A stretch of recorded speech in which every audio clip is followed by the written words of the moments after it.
Desde San José, Costa Rica, en 930 kHz amplitud modulada, transmite TIRCR, Radio Costa Rica, su emisora amiga. Gracias por estar con nosotros.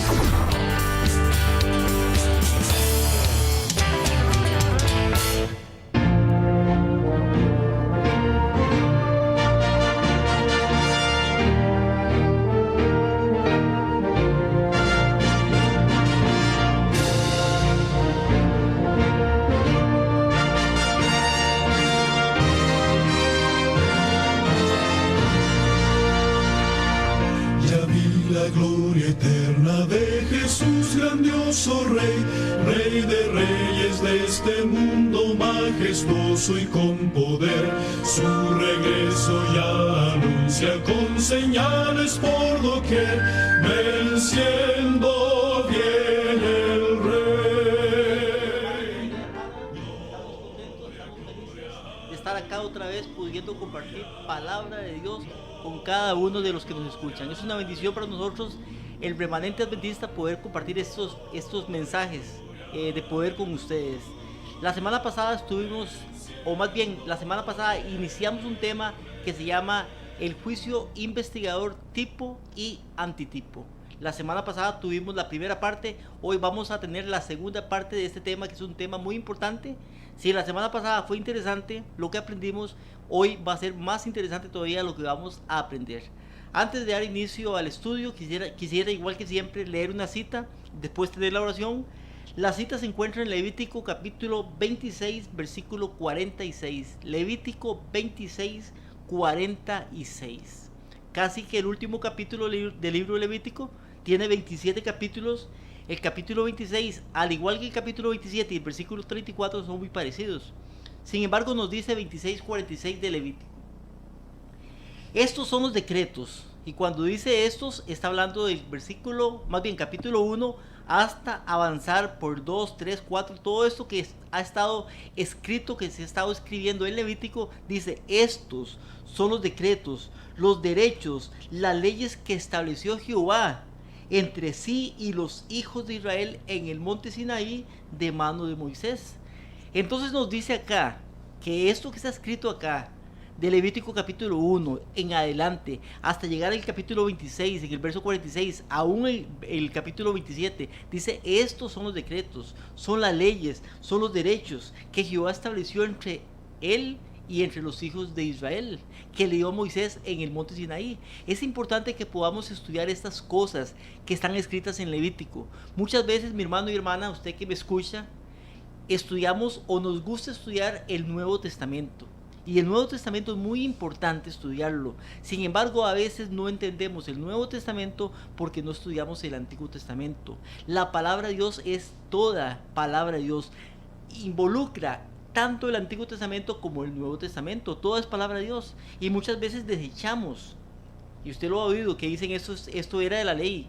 Ahora estamos en la gracia, ahora estamos en el Nuevo Testamento. Entonces desechamos muchas cosas del Antiguo Testamento y por eso no entendemos el Nuevo Testamento. Un ejemplo con respecto a esto, el libro de Hebreos. Mucha gente quiere entender y estudiar el libro de Hebreos, pero para poder estudiar y entender Hebreos, ¿qué hay que hacer? Entender Levítico. Si usted no entiende Levítico, donde viene el santuario, donde viene el día de expiación, donde vienen las fiestas de Israel, donde viene el servicio que se hacía ahí, las labores del sacerdote, las labores del sumo sacerdote, las labores de los levitas, que son diferentes a los sacerdotes. ¿Qué pasaba con el pueblo? Si usted no entiende estas cosas, ¿cómo vamos a entender entonces lo que nos habla el libro de Hebreos? Apocalipsis. Muchas veces queremos entender Apocalipsis. ¿Por qué no entendemos Apocalipsis? Porque no estudiamos Daniel.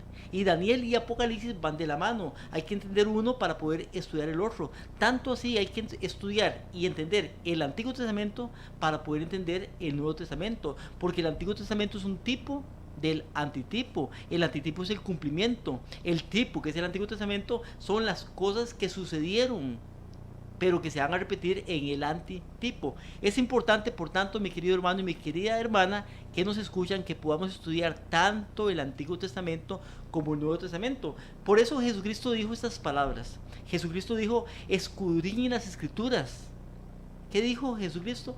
Dijo, escudriñen las Escrituras. Cuando Jesucristo estaba acá en la tierra hace 2000 años, no existía el Nuevo Testamento, no existía. El Nuevo Testamento fue escrito hasta después de su muerte, y muchos o varios años después de su muerte se empezó a escribir el primer libro del Nuevo Testamento. Cuando Jesucristo dice escudriñen las Escrituras, está hablando del Antiguo Testamento. Cuando dice Pablo, dice toda escritura es inspirada por Dios. ¿De qué está hablando Pablo? Está hablando del Antiguo Testamento. Pero sabemos que toda la escritura, tanto Antiguo Testamento como Nuevo Testamento, es inspirado por Dios. Sin embargo, lo que quiero recalcar es la importancia de estudiar el Antiguo Testamento. El Antiguo Testamento no está desechado como algunos dicen para poder poner fuerza a algunas doctrinas falsas que predican. El Antiguo Testamento es tanto palabra de Dios como lo es el Nuevo Testamento. La salvación en el Antiguo Testamento era igual como lo es en el Nuevo Testamento. Siempre ha sido por fe y no por guardar la ley. La ley es dada para que nosotros podamos vivir una vida correcta, en armonía, en amor unos a otros. Y la ley nos muestra lo que es el pecado. Cuando yo cometo un pecado, entonces ¿qué hago? Voy a Cristo, porque la sangre de Jesucristo es la que cubre y limpia mis pecados. Con estas palabras vamos a hacer una oración. Si usted tiene posibilidad y me puede acompañar, lo puede hacer. Padre nuestro que estás en los cielos, te damos gracias por un día más de vida que nos das. Gracias por la oportunidad, Señor, que nos das de poder estar acá en esta emisora Radio Costa Rica, Señor, para poder exponer, Señor, un tema. Señor, gracias por cada persona, Señor, que a través de esta frecuencia, que a través de la televisión, que a través de los videos nos pueden escuchar y nos escuchan, Señor. Te pido que tú pongas tu Espíritu Santo en cada uno de ellos, para que ellos puedan, Señor, corroborar con su Biblia, con la palabra de Dios, lo que es cierto y lo que es correcto. Que podamos llegar, Señor, a un acuerdo, Señor, según es tu palabra, según es tu voluntad, Señor. Bendíceme ahora que voy a exponer esta palabra, Señor, que pueda darla claramente, que pueda, Señor, exponerla con claridad para que el pueblo pueda entender, Señor. Y guíanos, Señor, te lo pedimos en el nombre de Jesús. Amén. Entonces, el juicio investigador, tipo y antitipo. Vimos que el tipo está en el Antiguo Testamento, en Levítico capítulo 16, porque es el tipo del antitipo que se da en el cielo. Jesucristo está ejecutando, ahorita está como sumo sacerdote en el cielo, haciendo la labor en el juicio investigador, donde los nombres de cada persona se leen allá en el cielo, empezando primeramente con los muertos. El primer muerto fue Abel, fue el primero que se leyó allá en el cielo, y continuando por todos los muertos hasta en algún momento llegar a los vivos. El juicio de los vivos ya está por empezar. Y si usted es una persona que está viva, mi hermano y hermana, debe de preocuparse por eso, porque el juicio de los vivos está por empezar, y su nombre en cualquier momento, mi nombre también, pueden ser leídos, y cuando sean leídos, o son dejados o son quitados, una o dos. Entonces hay que estar preparados para que nuestros nombres puedan ser dejados en el libro y que no sean borrados. La semana pasada vimos cómo Aarón hace un sacrificio de expiación por él y por su familia. La familia de Aarón involucra a los hijos de Aarón y los descendientes de los hijos de Aarón, o sea, de Aarón para abajo. Ese es el primer sacrificio que hacía. Era un becerro en expiación que se hacía por él y por su familia. Ahora, después de eso, se tomaban 2 machos cabríos. Recuerde que lo habíamos visto la semana pasada. 2 machos cabríos, se echaban suerte sobre esos, una suerte caía. O sea, un macho cabrío iba a representar a Jehová y el otro iba a representar a Azazel. Jehová y Azazel. Azazel es el diablo, Satanás. Entonces, el que tenía la suerte, el que representaba a Jehová, era muerto, pero ya no por Aarón y por su familia, porque ellos habían recibido ya el sacrificio por ellos en expiación, que es por el pecado. Ahora venía el sacrificio por el pueblo. El pueblo involucraba a la tribu de Leví e involucraba también al otro pueblo, a todo el pueblo, más bien las otras 12 tribus. Levítico capítulo 16, versículo 11 nos dice, y vamos avanzando. Levítico 16, 11 nos dice: la semana anterior leímos hasta el 10. Hoy empezamos con el 11 que no lo leímos la semana anterior. Dice: y hará traer a Aarón el becerro que era para expiación suya, y hará la reconciliación por sí y por su casa. Sí es Aarón, por sí es por Aarón y por su casa, o sea, él y sus descendientes, sus hijos en este caso. Y degollará en expiación el becerro que es suyo, o sea, el de él y de su casa. Después tomará el incensario lleno de brasas, de fuego del altar, de delante de Jehová, con sus puños llenos de perfume aromático molido. Recordemos también que Aarón es el sumo sacerdote. Había un sumo sacerdote y habían sacerdotes. Los sacerdotes no eran levitas sí, pero no eran todos los levitas.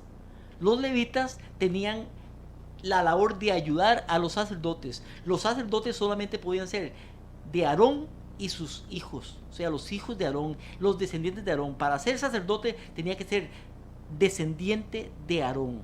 No podía ser primo, no podía ser tío, no podía ser familiar lejano, tenía que ser descendiente de Aarón. O sea, los levitas no eran en este caso sacerdotes, eran ayudantes de los sacerdotes, tenían sus labores, pero no eran sacerdotes. Los sacerdotes eran Aarón y sus hijos. Dice, y lo llevará detrás del velo. Cuando dice lo llevará detrás del velo, estamos hablando del perfume aromático y de las brasas del altar. Dice que lo lleva detrás del velo. Recuerde que el santuario se divide en tres partes: el atrio o el patio, el lugar santo y el lugar santísimo. El lugar santo y el lugar santísimo era una sola habitación. Esta habitación era separada por una cortina. Esta cortina separaba lo que se llamaba el lugar santo del lugar santísimo. Todos los días podían ejecutar sacrificios, ejecutar lo que hacían ellos, los sacerdotes, en el lugar santo. Pero en el lugar santísimo no podían entrar. En el lugar santo estaba el candelabro de 7 candelas, estaba la mesa de los panes, estaba el altar de oro o el altar de incienso. En el lugar santísimo estaba el cofre que se llamaba el propiciatorio, la tapa del cofre, y dentro de ese cofre estaba las tablas de la ley de Dios, estaba el maná y estaba la vara de Aarón también. Importante, en el lugar santísimo no podían entrar todos los días, solamente una vez al año, y ese día era el 10 del séptimo mes, o sea, el 10 de Tisri. Pero aquí leemos, dice, lo llevará detrás del velo. O sea, estamos hablando de ese día, estamos hablando del día de expiación, el día del Yom Kippur, el día del juicio. Ese día el sumo sacerdote entraba detrás del velo, o sea que podía entrar al lugar santísimo. Dice el versículo 13, pondrá el perfume sobre el fuego delante de Jehová, y la nube del perfume cubrirá el propiciatorio. Estamos detrás del velo, estamos en el lugar santísimo, que está sobre el testimonio, para que no muera. Tomará luego la sangre del becerro, Aarón, y la rociará con su dedo hacia el propiciatorio. Para que la rocíe en el propiciatorio es porque está dentro del lugar santísimo. Al lado oriental, hacia el propiciatorio, esparcirá con su dedo 7 veces aquella sangre. Vemos que aquí se hace el día de expiación, pero primero hay una expiación. Primero hay una expiación por Aarón y por su familia. ¿Quién es Aarón y quién es su familia? Aarón es el sumo sacerdote y su familia son sus hijos, que son sacerdotes. Ahora, el versículo 15 nos habla ya aparte, está haciendo un punto y brincamos al sacrificio para el pueblo. Y nos dice el versículo 15, ¿después de qué? Después de haber ofrecido el becerro en expiación por él y por su familia, después de esto y después de haber rociado con la sangre en el propiciatorio, ya hizo todo esto.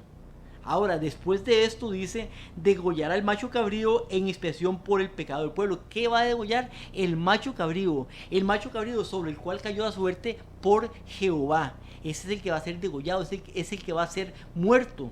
Dice, después de esto, leo de nuevo, el macho cabrío en expiación por el pecado del pueblo degollará el macho cabrío.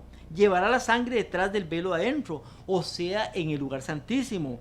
Hará de la sangre como hizo con la sangre del becerro. La esparcirá sobre el propiciatorio, lugar santísimo, delante del propiciatorio. Así purificará el santuario a causa de las impurezas de los hijos de Israel. Recuerde que ya él había ofrecido sacrificio por él y por sus hijos. Por tanto, él y sus hijos estaban limpios ya, porque ya el becerro en este caso, había muerto por ellos. Ahora se hace el sacrificio del macho cabrío que cayó la suerte por Jehová, pero ya por el pueblo. Y nos dice, así purificará el santuario a causa de las impurezas de los hijos de Israel, de sus rebeliones, de todos sus pecados. De la misma manera hará también al tabernáculo reunión, el cual reside entre ellos, en medio de sus impurezas. Ningún hombre estará en el tabernáculo de reunión cuando él entre a hacer expiación en el santuario, hasta que él salga y haya hecho la expiación por sí y por su casa, primeramente, y por toda la congregación de Israel, el segundo sacrificio.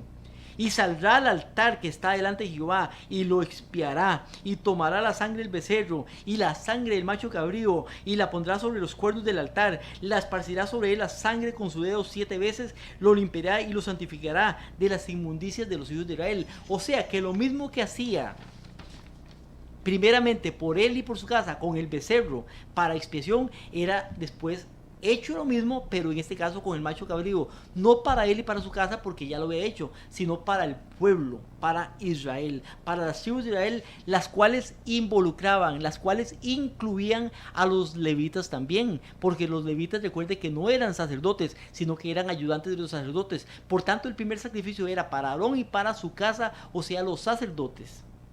Entonces, primeramente, Aarón sacrificaba el becerro para expiación final, que era más bien por sí mismo y por sus hijos. Luego el macho cabrío que señalaba el Señor, o sea, más bien a Jehová, para la congregación. O sea, una clase, el becerro en este caso, simboliza el sacrificio para Aarón y para sus hijos. La otra clase, el macho cabrío en este caso, simboliza la expiación para los levitas y para el resto del pueblo, o sea, la congregación. Por eso nos dice Éxodo 28.1.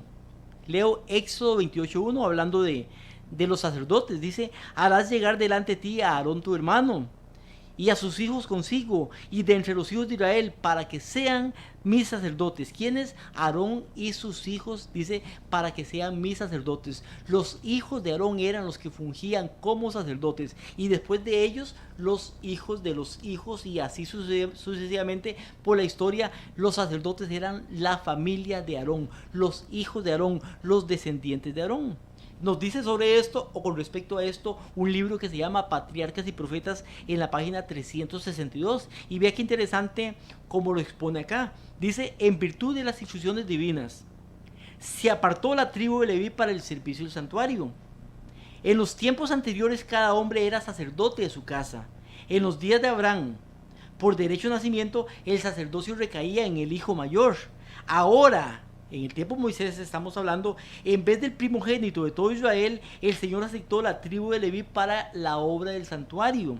Mediante este señalado honor, Dios manifestó su aprobación por la fidelidad de los levitas, tanto por haberse adherido a su servicio como por haber ejecutado sus juicios cuando Israel apostató al rendir culto al becerro de oro.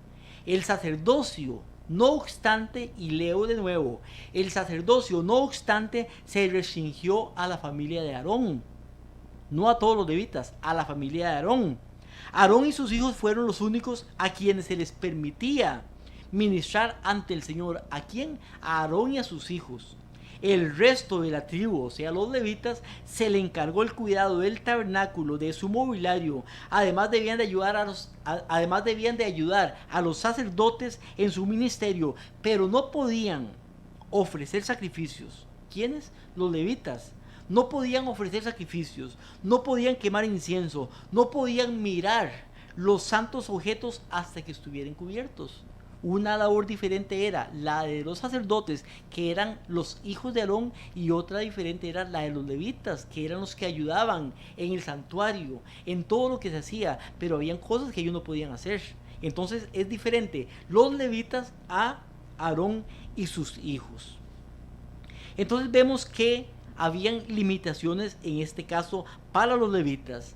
Aarón y sus hijos eran responsables de ofrecer sacrificios, pero el ministerio de los levitas era restringido a actividades fuera del santuario, es decir, entre el atrio y entre el pueblo. Entonces los levitas eran los que reunían a la congregación, eran los maestros de las 12 tribus, de todo el pueblo. Eran los que veían por las necesidades espirituales y físicas, pero no podían ni se atrevían ellos a entrar en el santuario. No podían efectuar las labores que efectuaban Aarón y los hijos de Aarón.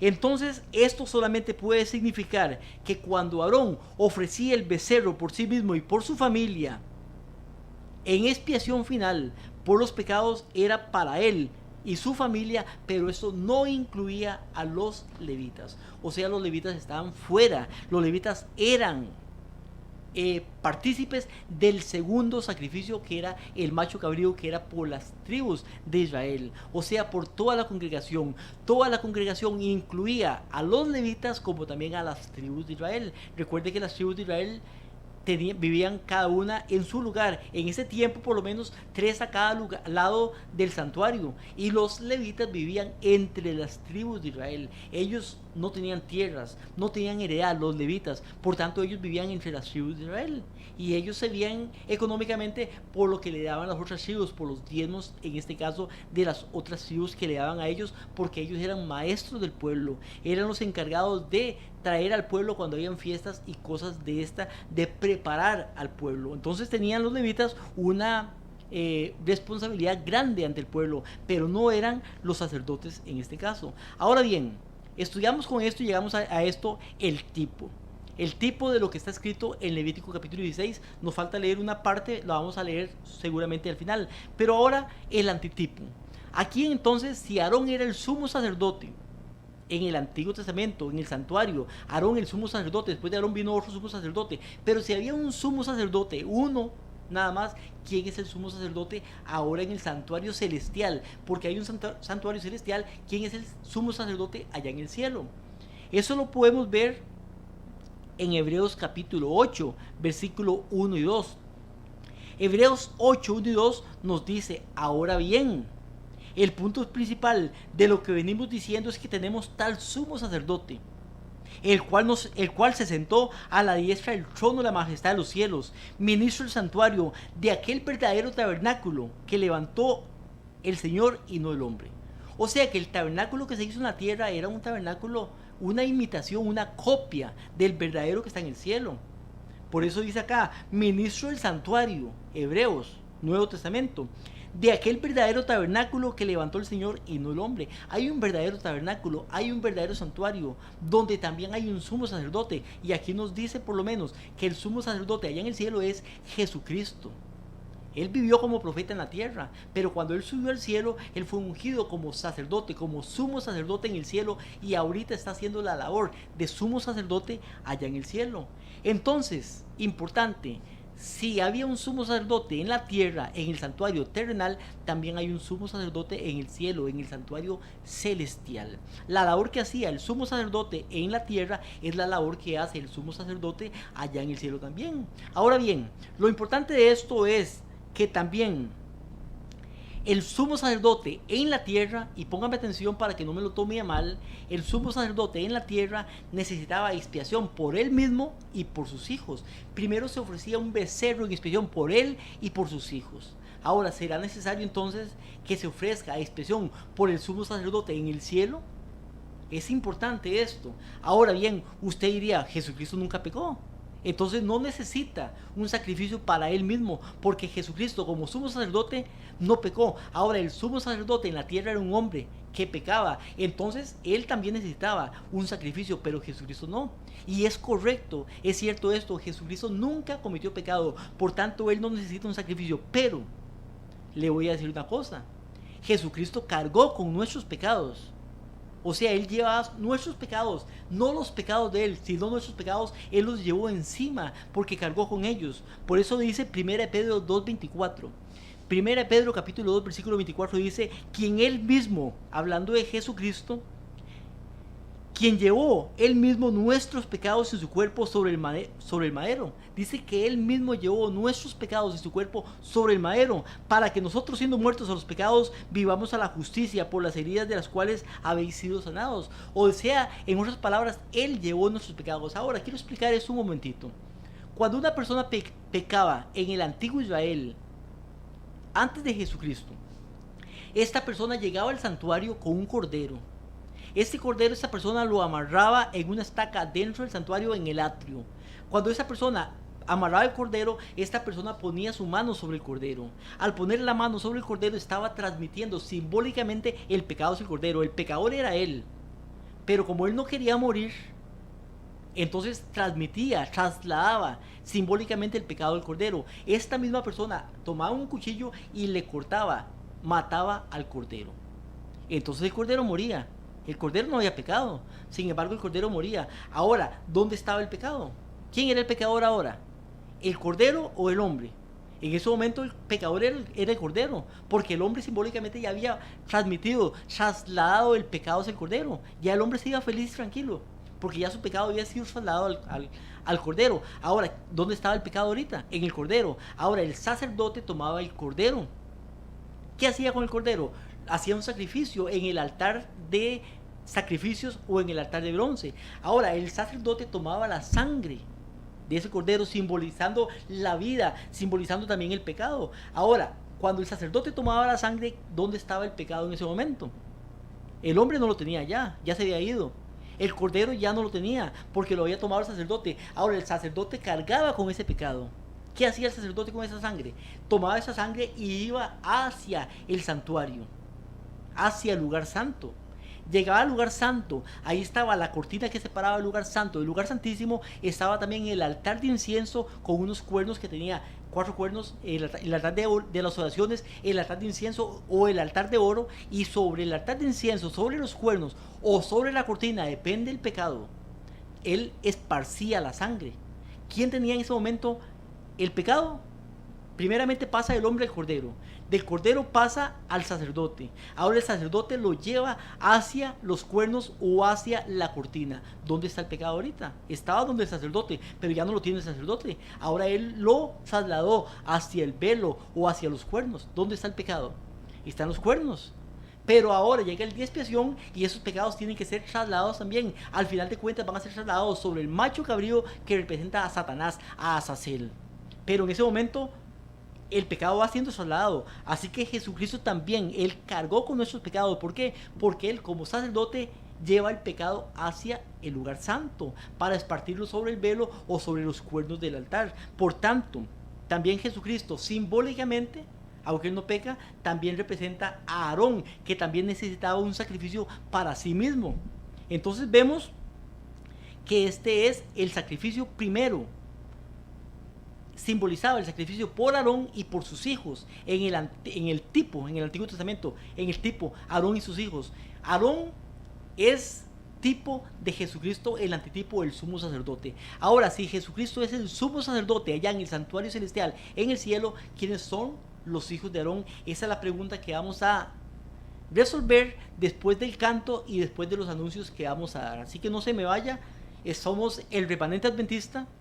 Somos un grupo de hermanos que estamos unidos para poder predicar un mensaje importante, un mensaje de preparación, un mensaje para que usted pueda aprender, un mensaje para que usted pueda salir de esas falsas doctrinas que nos han enseñado por tradición, por años de años, que hemos heredado de nuestros pastores, de nuestros sacerdotes, de nuestros padres a veces, lamentablemente porque no estudiamos. Pero usted puede estudiar con nosotros para que pueda saber cuál es la verdad correcta. Recuerde que nos puede oír por Radio Costa Rica.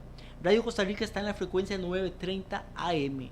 De lunes a viernes desde las 8 de la mañana a las 9 de la mañana. Lunes a viernes, Radio Costa Rica en la frecuencia 930 AM. También nos puede ver, mi hermano y hermana, por Canal 19. En Canal 19 estamos de lunes a domingo. De lunes a domingo, desde las 7 hasta las 10 de la noche. De 7 de la noche a 10 de la noche, Canal 19. Ahí nos puede ver nuestros videos. Si usted de casualidad ve un video que sea una segunda parte y que usted quiere ver la parte primera o la parte segunda y está viendo la tercera tal vez, porque hay videos o hay estudios que duran algunos días, entonces usted podría entrar a nuestra página también en YouTube. Nuestra página se llama en YouTube El Remanente Adventista CR. Usted pone el remanente, o más bien pone Remanente Adventista CR, y ahí va a entrar a nuestra página donde hay más de 300 videos con los cuales usted puede ver de los diversos hermanos que estamos predicando. Entonces ahí usted puede estudiar, puede sentarse y tiene tiempo para poder aprender bastante de la Biblia, de la palabra de Dios, y se puede preparar para realmente ver cómo están las cosas y estar preparado para los tiempos finales. También nos puede buscar en nuestra página en Facebook con el nombre también Remanente Adventista CR. Con el Remanente Adventista CR nos puede estar en nuestra página en Facebook. Ahí en nuestra página en Facebook puede darle me gusta para que pueda recibir nuestra información y para que pueda aprender. Hay libros que están, folletos que están allá imprimidos para que usted pueda leerlos, para que pueda compartirlos, para que los pueda bajar y los pueda copiar también. Y están también información sobre otras cosas. Ahí puede hacer preguntas. Nuestro teléfono para alguna consulta, sea una petición de oración, sea una petición por salud, por trabajo, alguna cosa que usted necesite, nos puede llamar al 8314-7619. Ahí, como dice en la pantalla, 8314-7619. Ahí puede llamar a nuestro hermano Carlos González, él le va a estar comunicando. También quería decirles y recordarles que estamos regalando una serie de libritos, una serie de folletos. Son 10 folletos pequeñitos. Ese folleto, mi hermano y hermana, usted se monta al bus con el folleto y cuando llega a la parada suya, de una distancia de media hora tal vez, ya usted casi que lo ha terminado todo. Es fácil de leer, con letra grande y con todas las citas de la Biblia para que usted pueda revisarlas y compararlas con su Biblia. El primero de los folletos se llama ¿Qué sucede cuando una persona muere? ¿Qué sucede cuando una persona muere? Importante porque aquí usted va a poder ver y saber realmente lo que pasa cuando una persona muere. Y todos tenemos personas que han muerto en nuestra familia, que hemos perdido. Aquí usted se da cuenta realmente qué pasa. El segundo de los folletos, la segunda venida de nuestro Señor Jesucristo. Que no lo engañen con el rapto de la iglesia, que es una doctrina falsa. Aquí realmente viene lo que sucede cuando Jesucristo viene por segunda vez a la tierra. El tercero de los folletos, el milenio y la segunda muerte. Aquí puede ver lo que sucede después de la segunda venida y lo que sucede después de los 1000 años. Cuarto de los folletos, el verdadero infierno, porque nos han engañado con esta doctrina también, haciéndonos creer que la gente se está quemando de día y noche y que el diablo es el jefe del infierno y que le está metiendo punzones y muchas cosas de ese tipo Dante Alighieri.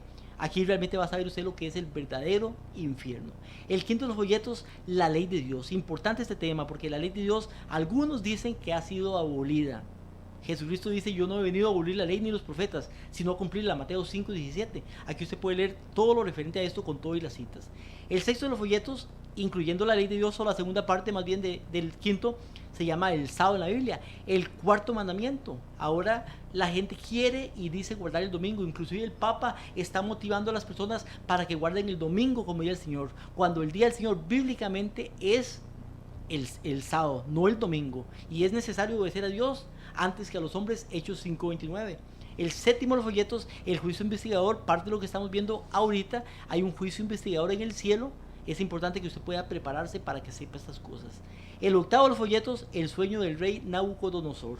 Un sueño que Dios le da y por medio de ese sueño le da la historia desde el tiempo de él hasta el fin de los días.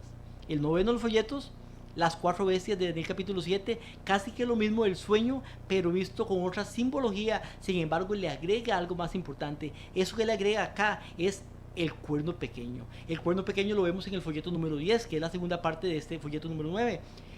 ¿Quién es el cuerno pequeño? Y en este folleto vemos con citas, con el catecismo y con historia, quién es el cuerno pequeño y qué fue lo que hizo el cuerno pequeño. El cuerno pequeño vimos que es el papado, es la iglesia católica, apostólica y romana, no las personas que están dentro de la iglesia, sino el sistema. Mucha gente está errada, está equivocada, nacieron en ese sistema y por eso están en ese sistema. Sin embargo, aquí usted puede ver realmente lo que ha hecho y lo que es este cuerno pequeño, que es este sistema religioso. Después del canto, mi hermano y hermana, vamos a seguir con el tema.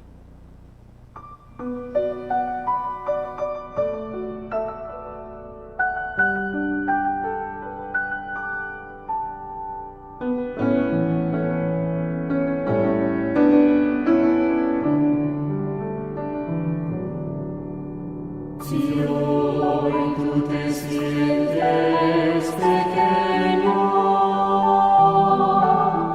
dirige tu vista a Dios. No dejes que sombras te envuelvan.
entonces los hijos antitipos de Aarón. ¿Quiénes son los hijos antitipos de Aarón? En el sacrificio, en el Antiguo Testamento se da un sacrificio de un becerro, primeramente por Aarón y su familia. Aarón vimos que es el sumo sacerdote, que es símbolo ahora de Jesucristo en el santuario celestial. Ahora, si el sumo sacerdote tenía hijos, tenía sacerdotes que también le ayudaban en la labor del santuario, también en el tipo, o más bien en el antitipo, ahora en el santuario celestial hay hijos también de Aarón, hay sacerdotes también allá en el santuario celestial, en el cielo, porque es el antitipo del tipo que estaba acá. Ahora, ¿quiénes son estos hijos de Aarón hoy día allá en el santuario celestial, en el cielo? Algunos dicen, y esto es lo primero que voy, que son ángeles o que son seres de otros mundos, que son los representantes de otros mundos allá en el cielo. Le digo de una vez, primeramente, que no pueden ser ni ángeles, ni representantes, ni seres de otros mundos. ¿Por qué no? Porque los hijos de Aarón en el tipo necesitaban un sacrificio para sí mismos. O sea, Aarón hacía un sacrificio para sí mismo y para sus hijos. Los hijos necesitaban un sacrificio, porque eran hombres que habían cometido errores, que se habían arrepentido, pero que habían cometido errores. Entonces también el antitipo tiene que ser personas que necesiten un sacrificio, porque hay un sacrificio para ellos mismos. También el primer sacrificio, que era el becerro. Entonces no pueden ser seres de los mundos, tampoco pueden ser ángeles que nunca han pecado, que nunca han conocido lo que es el pecado. Estamos hablando de los ángeles celestiales. Entonces, ¿quiénes serán estos hijos de Aarón en el antitipo allá en el cielo? Mateo capítulo 27 versículo 50 nos dice, Mateo 27, 50, nos dice que cuando Cristo resucitó, más bien, cuando Cristo murió, dice que las rocas se partieron y muchos sepulcros fueron removidos, y cuando Jesús resucitó, muchos muertos salieron de sus tumbas. ¿Sabía usted eso? Eso lo dice la Biblia. Mateo capítulo 27 versículo 50 al 53 nos dice, mas Jesús, hablando de la muerte de Jesús, habiendo otra vez clamado a gran voz, entregó el espíritu. He aquí que el velo del templo se rasgó en dos, de arriba hacia abajo, la tierra tembló, las rocas se partieron, se abrieron los sepulcros, y muchos cuerpos de santos que habían dormido se levantaron. Saliendo de los sepulcros, después de la resurrección de él, vinieron a la santa ciudad y se aparecieron a muchos.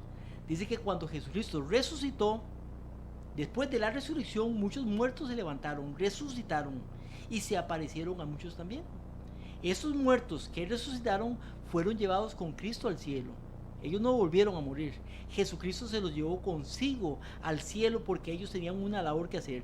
Nos dice sobre esto un libro que se llama El deseado de todas las gentes, en la página 730. Vea lo que nos dice.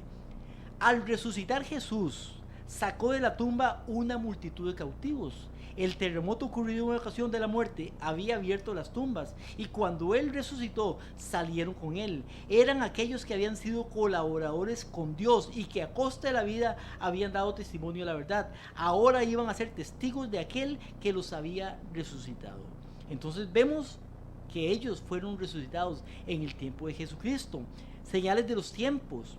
17 de junio 1889 nos dice, cuando él ascendió a las alturas después de la resurrección, llevó cautiva la cautividad, dio dones a los hombres. Los que habían transgredido la ley de Jehová habían caído en muerte. Aunque habían confesado y abandonado los pecados, Satanás los reclamaba como sus fieles súbditos y prisioneros.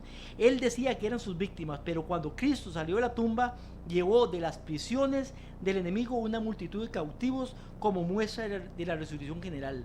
Y cuando vuelva otra vez, romperá las cadenas de la tumba. Entonces era un símbolo de lo que sucedería. Pero cuando Jesucristo resucitó, nos dice la Biblia en Mateo capítulo 27, que no resucitó solo. Resucitaron muchos con él, y ellos fueron al cielo con él. Son las primicias. Eso lo veremos en otro estudio que se llama las primicias. Son las primicias que él presenta ante el Padre ya en el cielo, y en este caso los hijos de Aarón. Por eso leemos en Apocalipsis capítulo 4. Apocalipsis capítulo 4 versículo 2 nos habla del juicio en el cielo. Nos dice Apocalipsis 4:2, al instante yo estaba en el espíritu, y aquí un trono establecido en el cielo, y en el trono uno sentado. Está hablando ahí del Padre. del Padre, dice, y el aspecto del que estaba sentado era semejante a la piedra de jaspe, cornalina, había alrededor del trono un arco iris y semejante al aspecto de la esmeralda, y alrededor del trono, dice, 24 tronos, y vi en los tronos a 24 ancianos. Estos 24 ancianos son los redimidos de la tierra, los que resucitaron con Jesucristo. Dice que los 24 ancianos estaban vestidos de ropas blancas, con corona de oro en sus cabezas. Vemos estos 24 ancianos que están acá vestidos de ropas blancas. Con respecto a esto nos dice Daniel capítulo 7, versículo 9. Daniel 7, 9. Hablando también de juicio. Dice, estuve mirando hasta que fueron puestos tronos y se sentó un anciano de días, el Padre, cuyo vestido era blanco como la nieve, su pelo y su cabeza como lana limpia, su trono llama de fuego y las ruedas del mismo fuego ardiente. Un río procedía, salía delante de él, millares de millares le servían, millones de millones asistían delante de él. El juez se sentó y los libros fueron abiertos. Los libros donde las personas están siendo llevadas a juicio ya en el cielo. Pero nos dice Apocalipsis con respecto a esto que había un trono y que habían 24 ancianos en cada... había un trono y habían 24 tronos alrededor, y en cada trono de estos 24 habían 24 ancianos sentados en este trono. Ahora, ¿quiénes eran estos 24 ancianos? Si vamos hablando de estos mismos 24 ancianos en Apocalipsis capítulo 5, versículo 8, Apocalipsis 5, 8, nos dice: y cuando hubo tomado el libro, los 4 seres vivientes y los 24 ancianos se postraron delante del Cordero. Dice que los 24 ancianos se postraron delante del Cordero. Todos tenían arpas y copas llenas de oro y incienso, con las oraciones de los santos, y cantaban, hablando de los 24 ancianos, dice, cantaban un cántico nuevo diciendo, vea lo que dicen los 24 ancianos, diciendo, digno eres de tomar el libro, de abrir sus sellos. ¿Por qué? Porque tú fuiste inmolado, fuiste muerto, y con tu sangre, dicen los 24 ancianos, dicen, con tu sangre nos has redimido para Dios. Dicen, con tu sangre nos has redimido. Ahora, ¿quién puede ser redimido sino una persona que sea pecador?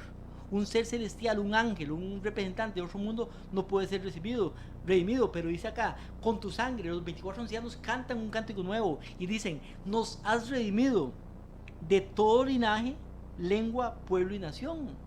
O sea, son personas que vivieron en la tierra. El versículo 10 dice, y nos has hecho para nuestro Dios reyes y sacerdotes. ¿Quiénes son reyes y sacerdotes? Los hombres que sean salvos, que sean fieles, van a ser reyes y sacerdotes. Por eso dicen los 24 ancianos, y nos has hecho para nuestro Dios reyes y sacerdotes. Y dice al final, y reinaremos. O sea, se incluyen ellos mismos, y reinaremos sobre la tierra. ¿Quiénes van a reinar sobre la tierra? Los hombres que sean fieles, que sean salvos, son los que van a reinar. Por tanto, los hijos de Aarón en el antitipo son las primicias que resucitaron cuando Jesucristo resucitó. Cuando Jesús resucitó, no resucitó solo. Dice que llevó cautiva la cautividad y dio dones a los hombres. Y dice que Cristo es la primicia de los que durmieron. Primero Cristo, después las primicias, que son estos 24 ancianos, y después los que son de Cristo en su venida. 1 Corintios capítulo 15, versículo 21, si no me equivoco. Entonces vemos, por lo menos en este caso, que vemos a dos grupos aquí, en uno solo. Primero Aarón, el sumo sacerdote, Jesucristo. Luego los hijos de Aarón, que son los 24 ancianos, o sea, en otras palabras, los redimidos que resucitaron con Jesucristo en el tiempo de la resurrección de Él, que son los que están haciendo la labor allá con Jesucristo, como sumo sacerdote Jesucristo, en el santuario, pero en el santuario celestial.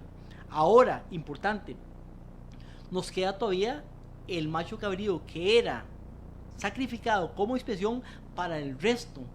Ya tenemos a el sumo sacerdote y los hijos del sumo sacerdote, o sea, los sacerdotes.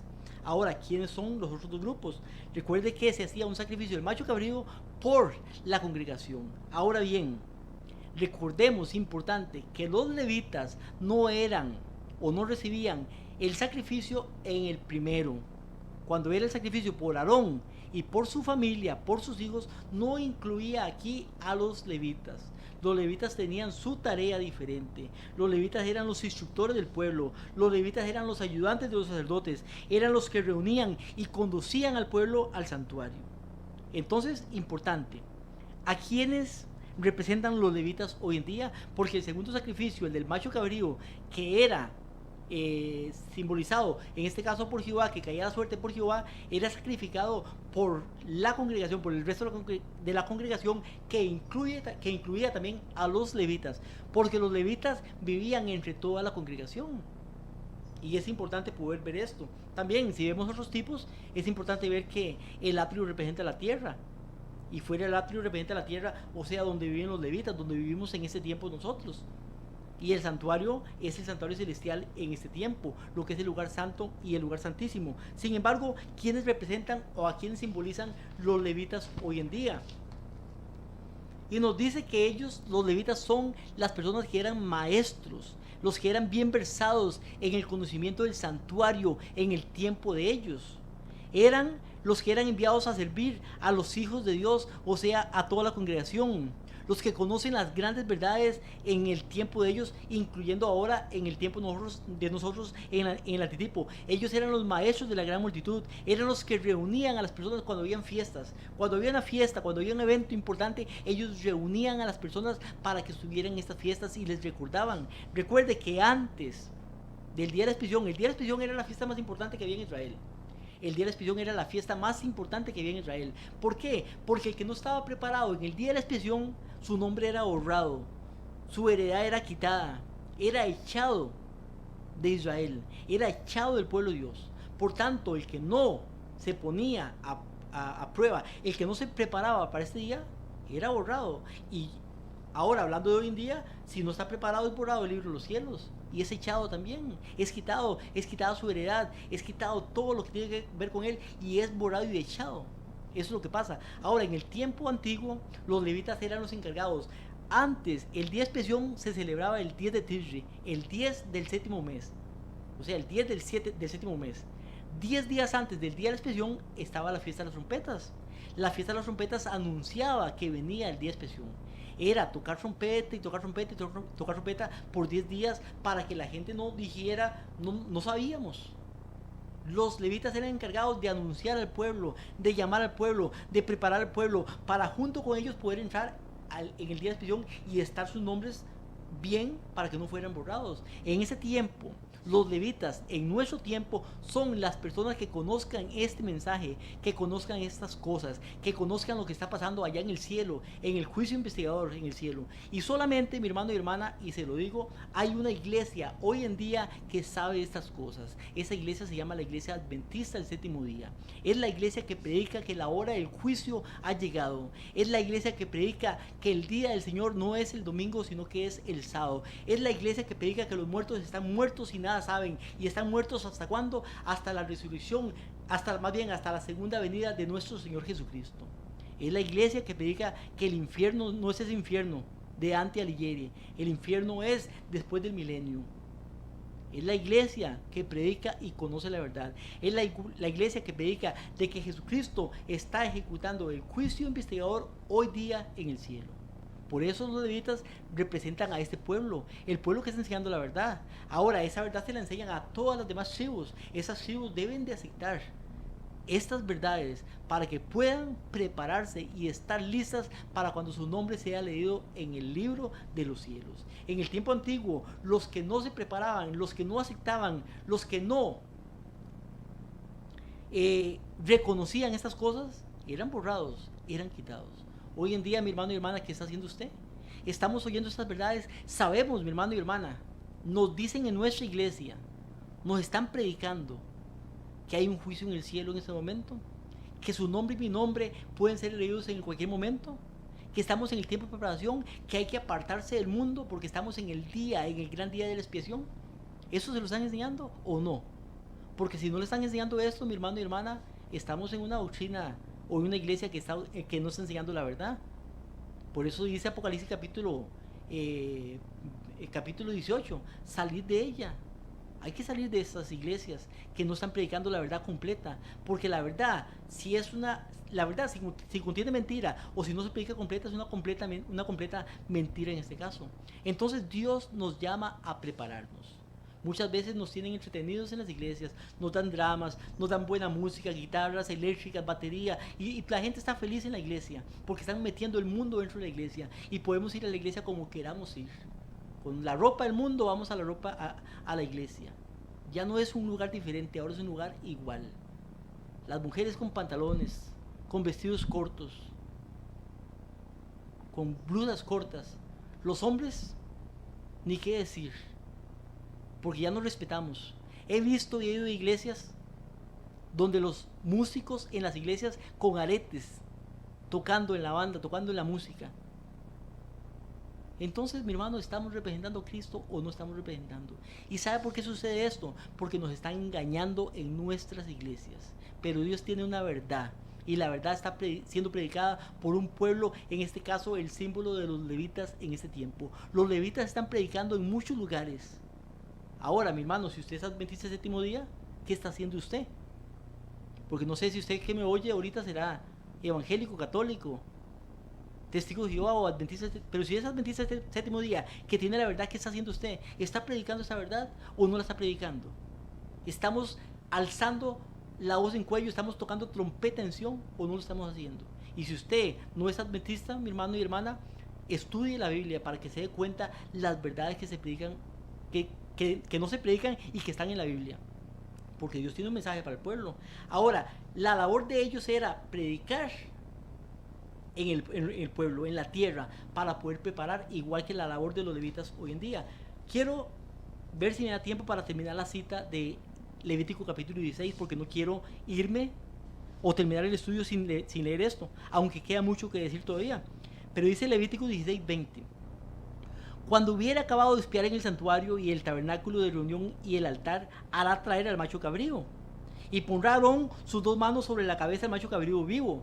O sea, el macho cabrío que era por Jehová ya había sido degollado, ya había sido muerto, pero dice que ahora tenía que traer el macho cabrío vivo, el que representaba a Zacelo, o sea, a Satanás. Dice, pondrá Aarón sus dos manos sobre la cabeza del macho cabrío vivo, confesará sobre él. ¿Sobre quién? Sobre el macho cabrío vivo, sobre el que representa a Zacelo, o sea, a Satanás. Confesará sobre él las iniquidades de los hijos de Israel, todas sus rebeliones, todos sus pecados, poniéndolos así sobre la cabeza del macho cabrío, y lo enviará al desierto por mano de un hombre destinado para esto. O sea, que hay un hombre que llevaba a este macho cabrío al desierto, y aquel macho cabrío llevará sobre sí todas las iniquidades. ¿Cuál macho cabrío? El que representaba a Zacel, a Satanás. Aquel macho cabrío llevará sobre sí todas las iniquidades a tierra inhabitada, y dejará ir el macho cabrío por el desierto. Este macho cabrío representa a Satanás. Ahora vimos cómo el pecado se transmite del hombre hacia el cordero, del cordero hacia el sacerdote los traslada hacia las cortinas o los cuernos en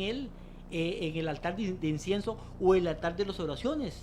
Ahí va llegando, pero al final de cuentas este pecado va a ser cargado sobre este macho cabrío que es Satanás, y él va a morir en el desierto. El macho cabrío era echado al desierto y ahí moría. Cuando el macho cabrío salía del santuario, lo llevaba una persona amarrado. La gente le iba tirando palos y muchas cosas, y este macho cabrío lo herían. Él era dejado en el desierto, adentro, y allá en algún momento iba a morir. Es símbolo de Satanás. Cuando Satanás sea atado por 1000 años en la tierra, Satanás va a estar atado por 1000 años en la tierra, y él va a cargar con esas cosas de las cuales él fue el culpable. El que muere por nuestros pecados es Jesucristo. Pero al final de cuentas, Satanás, nos dice el tipo, es el que va a cargar con esas cosas, y es el que va a llevar esos pecados, porque el pecado va a dejar de existir. Dice el versículo 23, después vendrá Aarón al tabernáculo de reunión, se quitará las vestiduras. Dice lo que pasa después de esto. Versículo 29 nos dice, y esto tendréis por estatuto perpetuo. El mes séptimo, a los 10 días del mes, afligiréis vuestras almas, ninguna obra haréis, ni tú ni el extranjero que mora entre nosotros. O sea que en este mes, estamos en el día de expiación ahora. Tipo de esto, hay que afligir nuestras almas, hay que prepararnos, hay que dar un mensaje, hay que cambiar completamente, hay que dejar esa vida mundana y poder entregarnos realmente a Cristo, que podamos decir, para mí el vivir es Cristo y el morir es ganancia. Las cosas viejas pasaron y nuevas son hechas. Con estas palabras, mi hermano y hermana, espero que Dios le bendiga y que continúe pudiendo aprender con nosotros estos grandes mensajes. Bendiciones para todos.